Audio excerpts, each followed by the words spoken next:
यह first move Knox पहाड़ पर और बाघ को हिला देता है, 3 लोगों की मानसिक स्थिति को परेशान करता है। सेकंड मूव मोबिलाइजेज बाघ को पहाड़ से दूर ले जाता है और सीधे कालकोठरी के सभी गार्ड्स को हटा देता है। फिर मैं किसी तरह कालकोठरी में जाकर लोगों को बचाने का मौका खोजता हूँ और फिर शहर के गार्ड्स को भी वांगफू की ओर ले जाया जाएगा, जिससे हमारा पिता पुत्र भागना बहुत आसान हो जाएगा। ठीक है, योजना अच्छी है, लेकिन क्या वे इस पर विश्वास करेंगे? इसे फंसाना इतना आसान है? शांगक्वान फेयुन का शांगक्वान परिवार के प्रमुखों से गहरा झगड़ा है। इस बार मैंने शांगक्वान यूलिन को उसके सामने धमाका करने के लिए व्यवस्थित किया है। इसके साथ ही वांग मैंशन पर गुप्त हमला और पीछे से संपर्क। वह ज़रूर मानेगा कि यह उसके खिलाफ एक असैसिनेशन प्लान है। वह घर के प्रबंधक से हिसाब करने जाएगा और मेरे पास वांगफू गार्ड्स को डराने का तरीका है। फिर वे निश्चित रूप से शांगुआन फेयुन का अनुसरण करेंगे। कालकोठरी खाली हो जाएगी, जिससे लोगों को बचाने में मदद मिलेगी। यह योजना निश्चित रूप से ग्वानफे फेयुन को आकर्षित करने की संभावना रखती है, लेकिन वह आसानी से मूर्ख बन सकता है। लेकिन दूसरी ओर उनके पास एम्पायर्स का पहला विचारक भी है। उस बुद्धिमान का क्या होगा? बैली झिंगवेई का नाम सही मायने में प्रसिद्ध है और यह छोटी चाल उसे धोखा नहीं दे सकती। लेकिन हालांकि वह बहुत चतुर है, उसमें एक कमजोरी है जिसे बड़े पैमाने पर उपयोग किया जा सकता है। कौन सी कमजोरी? बहुत लालची। हाँ, लेकिन यह कमजोरी नहीं है, बल्कि क्योंकि वह एक अत्यंत आत्ममुग्ध रणनीतिकार है। जितना अधिक लालच करेगा, उतना ही वह वर्तमान स्थिति को नहीं स्वीकारेगा। पिछले डैन किंग सम्मेलन से ही उसने पहले ही जान लिया है कि आप कहाँ ठहरे हुए हैं, लेकिन उसने अभी तक कोई कार्रवाई नहीं की। इसके बजाय उसने एक जाल बिछाया और आपको फंसाने की प्रतीक्षा की।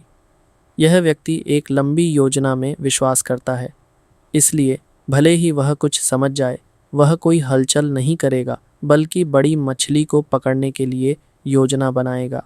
फिर हम भी उसकी इच्छा के अनुसार शाओ संजी को फेलियन किंग्स मैंशन से बचा लेंगे। उसके बाद वह मुझे एंड ऑफ द वर्ल्ड तक पीछा करेगा और कभी नहीं रुकेगा। अनुमान है कि 1 घंटे के भीतर मैं उनके द्वारा घेर लिया जाऊंगा और बचना मुश्किल होगा। क्या तुम मरने वाले हो? हाँ, मौत का सामना करना और फिर जीवन पाना। केवल इस तरह से हम पिता पुत्र वास्तव में hundreds of miles of latitude and longitude के जाल से छुटकारा पा सकते हैं और झोंगझो को सुरक्षित रूप से छोड़ सकते हैं। लेकिन इस बारे में शांगुआन के मालिक को चिंता करने की ज़रूरत नहीं है। धड़ाम! एक ज़ोरदार धमाका दूर से सुनाई दिया। आसमान में धुआं भर गया। उड़ती हुई रेत और पत्थरों ने आधे आसमान को घेर लिया और नीला आकाश व सफ़ेद बादल अदृश्य हो गए। शांगुआन फैशियांग की टीम आसमान के शिखर पर खड़ी थी, गुफा में झों फैन के साथ योजना पर चर्चा करते हुए। उसकी नज़रें दूर की विशाल आवाज़ पर टिक गईं। उसकी आंखों में हल्की चमक थी और उसके चेहरे पर गंभीरता के भाव थे। विशेष रूप से शांगुआन फैशियांग ने गहरी सांस ली और कहा, आह, यह सब उस बच्चे द्वारा कदम दर कदम अनुमानित था। उन्होंने वास्तव में सैकड़ों मील तक पीछा किया और उस बच्चे को पकड़ लिया। हाँ, यह लड़का साहसी और विवेकशील है। दुश्मन के अवसरों का अनुमान लगाता है, यहाँ तक कि hundreds of miles of latitude and longitude की गतिविधियों का भी पूर्वानुमान लगाता है। यह वास्तव में एक विलक्षण व्यक्ति है। उसके बाद वह मुझे एंड ऑफ द वर्ल्ड तक पीछा करेगा और कभी नहीं रुकेगा। अनुमान है कि 1 घंटे के भीतर मैं उनके द्वारा घेर लिया जाऊंगा और बचना मुश्किल होगा। क्या तुम मरने वाले हो? हाँ, मौत का सामना करना और फिर जीवन पाना। केवल इस तरह से हम पिता पुत्र वास्तव में hundreds of miles of latitude and longitude के जाल से छुटकारा पा सकते हैं और झोंगझो को सुरक्षित रूप से छोड़ सकते हैं। लेकिन इस बारे में शांगुआन के मालिक को चिंता करने की ज़रूरत नहीं है। धड़ाम! एक ज़ोरदार धमाका दूर से सुनाई दिया। आसमान में धुआं भर गया। उड़ती हुई रेत और पत्थरों ने आधे आसमान को घेर लिया और नीला आकाश व सफ़ेद बादल अदृश्य हो गए। शांगगुआन फैशियांग की टीम आसमान के शिखर पर खड़ी थी, गुफा में झुओं फैन के साथ योजना पर चर्चा करते हुए। उसकी नज़रें दूर की विशाल आवाज़ पर टिक गईं। उसकी आंखों में हल्की चमक थी और उसके चेहरे पर गंभीरता के भाव थे। विशेष रूप से शांगुआन फैशियांग ने गहरी सांस ली और कहा, आह, यह सब उस बच्चे द्वारा कदम दर कदम अनुमानित था। उन्होंने वास्तव में सैकड़ों मील तक पीछा किया और उस बच्चे को पकड़ लिया। हाँ, यह लड़का साहसी और विवेकशील है। दुश्मन के अवसरों का अनुमान लगाता है, यहाँ तक कि hundreds of miles of latitude and longitude की गतिविधियों का भी पूर्वानुमान लगाता है। ये वास्तव में एक विलक्षण व्यक्ति है। एक चिंतित स्वर में कहा गया, मैं बस नहीं जानता, ये बच्चा 2 ग्रेट स्वॉर्ड किंग्स और एक प्राइम मिनिस्टर के हाथों से कैसे बचेगा। ये सुनकर अन्य भी ठहर गए, माथे पर बल पड़ गए और सोचने लगे, हाँ, वह क्या करेगा। कम से कम हमारे शांगुआन परिवार के पास इतने सारे योद्धाओं के साथ भी 2 स्वॉर्ड किंग्स के हाथों से लोगों को बचाने की यह नहीं है। सभी को अब चिंता करने की ज़रूरत नहीं है। उसने कहा है कि एक तरीका है, तो यह एक असली योजना होनी चाहिए। शांगुआन फैशियांग ने हल्के से हाथ हिलाया और कहा, अप्रत्याशित रूप से केवल कुछ ही दिनों में हर कोई उस बच्चे के प्रति काफ़ी दयालु हो गया है। हाँ, एक जियॉन डिवोशन ने तुरंत कहा, हमने देखा कि वह बच्चा वास्तव में प्रतिभाशाली है। मरना उसके लिए एक नुकसान है और उसने अभी तक हमें नहीं दिया है। अगर वह मर गया तो हम किसके पास जाएंगे। हे, इस बात की चिंता मत करो। उसने गुफा में चर्चा के दौरान कहा था कि जब तक वे पिता पुत्र सुरक्षित बच निकलेंगे वे लौटा देंगे। अब मैंने वहाँ किसी को भेज दिया है। जैसे ही बैली झिंगवेई और बाकी लोग हटेंगे हम उससे मांग सकते हैं। ये हो जाएगा। लेकिन फैशियांग, क्या तुम उस बच्चे पर विश्वास करते हो? वह इतना चालाक है। यह सुनकर एक और जियॉन वर्शिपर हंसने लगा। गहरी सांस लेते हुए शांगुआन फेक्सियोंग के चेहरे पर अनायास एक प्रसन्नता झलक उठी और उसने सिर हिलाकर कहा, बूढ़ा आदमी मानता है क्योंकि उसने बूढ़े आदमी के सामने अपने बेटे की कसम खाई। मुझे विश्वास है कि कोई भी पिता अपने बच्चों को मजाक में नहीं लेगा, इसलिए मैं मानता हूँ कि वह अपना वादा पूरा करेगा। शरीर में एक झटका महसूस हुआ। सभी ने सुना और विश्वास में सिर हिलाया। लेकिन अगर वह मर गया, इस योजना में उसके जीतने का कोई निश्चित मौका नहीं था। अगर वह मर गया तो भी वह एक्सकैलिबर का सुराग हमारे लिए छोड़ जाएगा। उसकी पलकों में हल्की चमक आई और शांगुआन फेक्सियोंग ने फिर से उस जगह की ओर देखा जहां आग धीमी थी और कहा, उसने कहा, अगर उनका पिता और पुत्र मर गए तो हमें यह सुराग दे दो। केवल यह इच्छा है कि उनके पिता और पुत्र को दफना दिया जाए। इसे उनके बेटे के लिए एक आशीर्वाद माना जाए।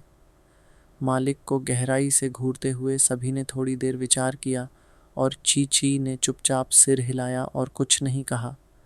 हालांकि गू यी फान इस व्यक्ति की योजना बना रहा था, लेकिन वे यह भी महसूस कर सकते थे कि अपने बेटे के प्रति उसका सच्चा स्नेह दूसरों को धोखा नहीं दे सकता। गूंज। दूसरी ओर शंगुआन फेयून की चौथी तलवार लंबे समय से तैयार हो रही थी और भयावह लहरों ने भूकंप की तरह कंपन किया। झुओ फैन ने उस पर सख्ती से नज़र रखी। उसके होठों पर हल्की मुस्कान थी, लेकिन उसका चेहरा बेहद शांत था। लंबे समय तक जब उसने देखा कि उसके आसपास कोई हलचल नहीं हो रही थी, तो वह हल्का हंसा और धीरे धीरे अपनी आंखें बंद कर लीं, जैसे उसने कुछ भी उम्मीद नहीं की हो। यह मौत का चेहरा था, लेकिन यह मौत असामान्य रूप से शांत थी, जैसे कि राहत पाने के लिए। हाँ, उस निराशाजनक स्थिति में जहाँ प्रेमी नहीं मिल सकते थे, दुश्मन बहुत मजबूत था और शायद वे कभी जीत नहीं सकते थे। जुओ फैन ने इन वर्षों में बहुत अधिक सहा और झेला है। भले ही उसने उम्मीद की हो कि वह इन सभी चीज़ों को छोड़ सके, यह दूर था और उसे नहीं पता था कि कैसे आराम किया जाए। इन वर्षों में उसने बहुत अधिक दबाव और दुख सहा। यदि उसने अपना मन शांत करने के लिए यह पुस्तक नहीं पढ़ी होती, तो शायद वह पहले ही पागलपन में गिर गया होता। जितना गहरा प्रेम होता है, चोट उतनी ही दर्दनाक होती है, और उसने आखिरकार समझ लिया कि राक्षस को प्रेम में क्यों नहीं पड़ना चाहिए, क्योंकि एक बार प्रेम में पड़ने के बाद दुख के समुद्र से बाहर निकलना मुश्किल होता है। इस पल में शायद किसी और के द्वारा मुक्त होना एक अच्छा परिणाम हो सकता है। शायद उसे पहले ही मर जाना चाहिए था।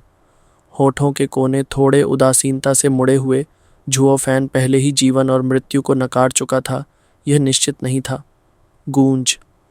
शंगुआन फेयुन की तलवार अभी भी कांप रही थी, झुओ फैन की आंखों में घूरते हुए, और वह और भी ठंडी होती जा रही थी।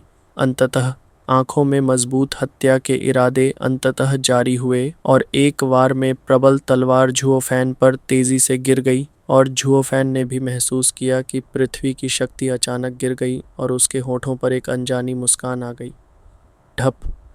हालांकि ठीक उसी समय जब यह तलवार झुओ फैन पर गिरने ही वाली थी, एक भारी आवाज़ आई और शंगुआन फेयुन की तलवार अचानक हवा में रुक गई। एक सूखी हथेली ने उसकी कलाई को कसकर पकड़ लिया।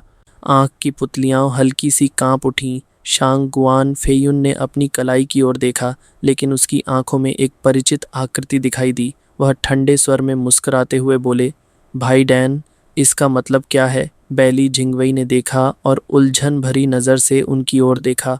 कुछ नहीं, बस चोंगटियनजन का अता पता अज्ञात है और यह कदम उठाना उचित नहीं है। दाढ़ी थोड़ी हिलाई और डैन चिंगशेंग ने हल्के स्वर में कहा, और कुएं शांत थे। ठंडी मुस्कान के साथ शांगुआन फेयुन ने इनकार करते हुए कहा, हूँ, इस लड़के की ज़ुबान सख्त है। वह क्यों इनकार करेगा और वह क्या कर सकता है? इसके अलावा क्या वह अभी भी स्काई सोर्ड के बारे में सोच रहा है?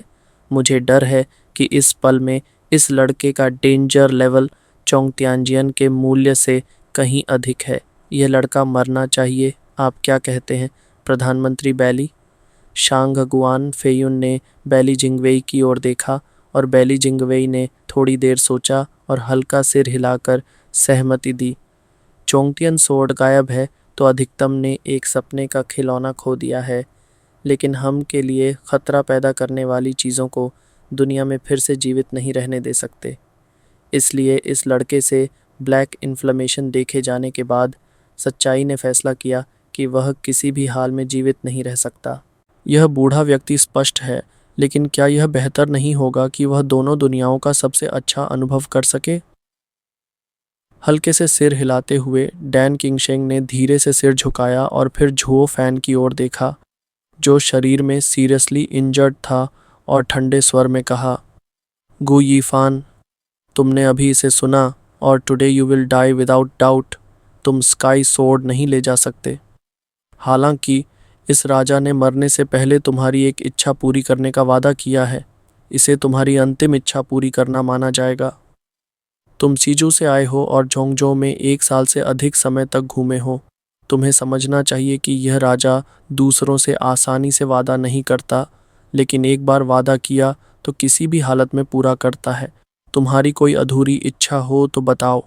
झुओ फैन ने उसे गहराई से देखा और हंसने से खुद को रोक नहीं सके। हे, ये अच्छा है। मेरे बेटे को छोड़ दो। असंभव। हालांकि डैन किंगशेंग के बोलने का इंतज़ार करते हुए बैली जिंगवेई ने सख्ती से मना कर दिया। गु यीफान, तुमने अभी कहा कि तुम जड़ों को मिटाने की चाल जानते हो। हम ऐसी धमकी को नज़रअंदाज नहीं कर सकते। भौहें चढ़ाते हुए झुओ फैन जोर से हंस पड़े। अगर ऐसा है तो मेरी सच में कोई अंतिम इच्छा नहीं है। नालायक मूर्ख लड़के, अगर कुछ नहीं बचा तो इस राजा को तुम्हारा अंत करने दो। शांगुआन फेयुन ने सोर्ड अटैक उठाते हुए कहा और उसे नीचे गिराने के लिए तैयार हो गया, लेकिन उसी समय झुओ फैन की आंखें अचानक चमक उठीं। जल्दी से हाथ हिलाते हुए जोर से हंस पड़े। रुको, मुझे अभी एक इच्छा याद आई। ओह, वह क्या है? बताओ, डैन किंगशेंग ने हल्के स्वर में कहा। उसे गहराई से देखने के बाद और फिर शांगुआन फेयुन की ओर मुड़ते हुए झुओ फैन ने एक अजीब मुस्कान दिखाई। मैं चाहता हूँ कि जब मेरा अंत हो तो यह ड्रैगन सोर्ड किंग के हाथों हो। क्यों? क्योंकि मैं शांगुआन फेयुन को खुश नहीं देखना चाहता। उनके 3 सोर्ड्स मुझे नहीं मार पाए। 4th सोर्ड भी मुझे छूने नहीं दूंगा। उसे इस शर्म के साथ सोर्ड किंग बने रहना होगा। हाँ हाँ हाँ। जुओ फैन जोर से हंस पड़े और उनका चेहरा दुस्साहस से भर गया। शांगुआन फेयुन यह सुनकर इतना गुस्से में था कि उसका चेहरा लाल हो गया। उसने उंगली उठाई और गुस्से में चिल्लाया, नालायक, मैं तुझे ख़त्म कर दूंगा। रुको। हालांकि इस समय बैली जिंगवेई ने जल्दी से हाथ उठाकर उसे रोक दिया और फिर उसकी आंखें चतुराई से चमक उठीं। उसने जुओ फैन की ओर देखा और कहा, ठीक है, ये शर्त हमें मंजूर है। झुओ फैन के पीले पड़ चुके चेहरे पर गहराई से नज़र डालते हुए बैली जिंगवेई की आंखें चतुराई से चमकीं और उसने गंभीर स्वर में कहा, the credibility of the dragon sword king पर कोई शक नहीं है और सत्य की गारंटी दी जा सकती है। जैसे ही तुम बताओगे कि चोंगतियान सोर्ड कहाँ है, तुम्हारी यह छोटी सी अंतिम इच्छा पूरी की जाएगी। हम अपने वादे से पीछे नहीं हटेंगे। बैली चेंग, यह भौहें अनायास ही कांप उठीं। शांगगुआन फेयुन ने बेचैनी से कहा, लेकिन बैली जिंगवेई ने उसे हाथ हिलाकर रोक दिया और हल्के स्वर में कहा, फेयुन, सोर्ड किंग, कृपया सबसे महत्वपूर्ण बात पर ध्यान दें। आपकी प्रतिष्ठा अधिक महत्वपूर्ण है या चोंगतियन सोर्ड? इसके अलावा यदि आप चोंगतियन सोर्ड खो देंगे तो मास्टर सोर्ड किंग की प्रतिष्ठा भी प्रभावित होगी और आज की सोर्ड किंग्स प्रतिष्ठा पहले ही खराब हो चुकी है। थोड़ा और नुकसान हो भी जाए तो क्या फ़र्क पड़ता है? कृपया the great cause of the empire के लिए किंग ऑफ सोर्ड्स को थोड़ी तकलीफ सहने दें। फिलहाल इसे भूल जाइए। यह सुनकर शांगगुआन फेयुन ने अपने की स्थिति पर नज़र डाली। न केवल वह बिना कमीज़ के था बल्कि उसकी पैंट भी गीली थी। वह शर्म और गुस्से से भर गया। थोड़ा सोचकर उसने नाराज़गी से हाथ हिलाया और पीछे मुड़कर अपने रिंग से एक नया कपड़ों का सेट निकाला और बदल लिया। यह दृश्य देखकर बैली जिंगवेई ने संतोष से सिर हिलाया, फिर झुओ फैन की ओर देखा और मुस्कुराते हुए कहा, अब जब फेयुन सोर्ड किंग ने भी सहमति दे दी है तो आपको कोई चिंता नहीं होनी चाहिए। हे, वाकई अगर ऐसा है तो मैं बता दूंगा कि कहाँ है, लेकिन मुझे नहीं पता कि आप इसे वापस ला पाएंगे या नहीं। हंसने से खुद को रोक न सकने वाले झुओ फैन के होठों पर एक शैतानी मुस्कान आ गई। बैली जिंगवेई और अन्य लोगों की उत्सुक और समर्पित निगाहों को देखकर उसने मजाकिया स्वर में कहा, दैट चोंगतियान सोर्ड अब शांगगुआन परिवार के हाथों में है। यह सुनकर उनके शरीर अनायास झटके में आ गए। Hundreds of miles of latitude and longitude आश्चर्यचकित रह गए। क्या उनके हाथों में? मास्टर गु, क्या आप फिर से हमारे साथ खेल रहे हैं? आपकी चतुराई के साथ आप सोर्ड टू देम डायरेक्टली कैसे सौंप सकते हैं? हाँ, और मैं क्या कर सकता था? झुओ फैन जोर से हंस पड़े। उनके मुंह से खून बह रहा था और उन्होंने लापरवाही से सिर हिला दिया। आप जानते हैं कि शांगगुआन परिवार में मेरा एक अपराध है और अगर वे नहीं सौंपते तो वे मेरे लिए क्यों काम करेंगे? यह सुनकर शांगगुआन फेयुन अनायास ही नाराज़ हो गए। उनकी भौहें सिकुड़ गईं और उनका चेहरा जल्दी से अंधकारमय हो गया। उन्होंने बैली जिंगवेई से कहा, बैली चेंग, अगर यह सचमुच शांगगुआन के घर के उन बदमाशों के हाथों में चला गया तो यह एक बड़ी समस्या है। उनके पास इतनी ताकत और नंबर ऑफ मास्टर्स है कि अगर उन्होंने छिपा लिया तो उसे खोजना असंभव हो जाएगा। यहाँ तक कि 9 सोर्ड किंग्स को भी भेज दिया जाए तो भी उन्हें पकड़ पाना मुश्किल होगा, और अगर उन्होंने छिपने के लिए खुद को कहीं छुपा लिया तो उन्हें ढूंढना भूसे के ढेर में सुई ढूंढने जैसा हो जाएगा। यह और भी कठिन होता जा रहा है। गहरी सांस लेते हुए उसने अपनी आंखें सिकोड़ लीं। उसका चेहरा थोड़ा भारी हो गया, लेकिन उसने झुओ फैन की ओर क्रोध से देखा। उसकी आंखों में संदेह और कठोरता थी। मास्टर, मरने की कगार पर आकर भी क्या तुम हमें चिढ़ा रहे हो? तुमने अभी कहा कि तुम्हारा उनके साथ विश्वासघात है और वे तुम पर आसानी से विश्वास नहीं करेंगे। ये बात उल्टी भी हो सकती है। क्या तुम उन पर इतनी आसानी से भरोसा करोगे? अगर उन्होंने कुछ नहीं किया और तुम्हें मार गिराया तो तुम्हें बड़ा नुकसान होगा। इतने चालाक व्यक्ति के रूप में तुम यह जीवन दान उन्हें पहले क्यों दोगे? मास्टर गु, हमें मूर्ख मत समझो। बैली जिंगवेई लगातार हंसे। उनकी आंखों में तेज़ और चालाकी थी। शांगगुआन फेयुन ने यह सब सुना और उनकी भौहें कांप गईं। उन्हें कुछ कहने का मौका ही नहीं मिला। प्राइम मिनिस्टर के सामने मैं कैसे मूर्ख हो सकता हूँ? हाँ। झुओ फैन ने गहराई से बैली जिंगवेई की ओर देखा और सिर हिलाते हुए सहजता से कहा, हाँ, शांगगुआन परिवार और मेरे बीच विश्वास नहीं है, इसलिए मैंने यह देने का अवसर चुना। दोनों पक्ष एक दूसरे को संतुलित करेंगे, लेकिन लेन देन के बाद एक दूसरे के रास्ते में नहीं आएंगे। बैली जिंगवेई की भौहें अनायास ही उठीं। वह कुछ समझते हुए चौंक गए। तुम्हारा मतलब है? हाँ, यह हमारा साझा दुश्मन है। जब 3 बैली अधिकारी धमकी दे रहे हों, हे, झुओ फैन ने मुस्कुराते हुए विस्तार से बताया। मैंने शांगुआन परिवार का इस्तेमाल बाघ को पहाड़ से हटाने के लिए किया। थर्ड सन को गुप्त रूप से बचाया और उनके हाथों में दे दिया जो मेरा पीछा कर रहे थे। सिर्फ इसी समय पर हम सुरक्षित थे क्योंकि हम सब जल्दबाजी में थे और हमें लड़ाई का वक्त नहीं मिला। अगर वे एक दूसरे से उलझ गए और अट्रैक्ट द मास्टर्स ऑफ फेलियन वंगफूनी सोर्ड ऑफ शंगवान्स फैमिली खो जाएगी और हमें भी वापस पकड़ लिया जाएगा। इसलिए भले ही हम दोनों पर भरोसा न करें, इस समय हमें भरोसा करना पड़ा। और कोई समय नहीं था पुराने झगड़े की चिंता करने का। लेन देन सबसे आसान तरीका था। क्या आप सहमत हैं?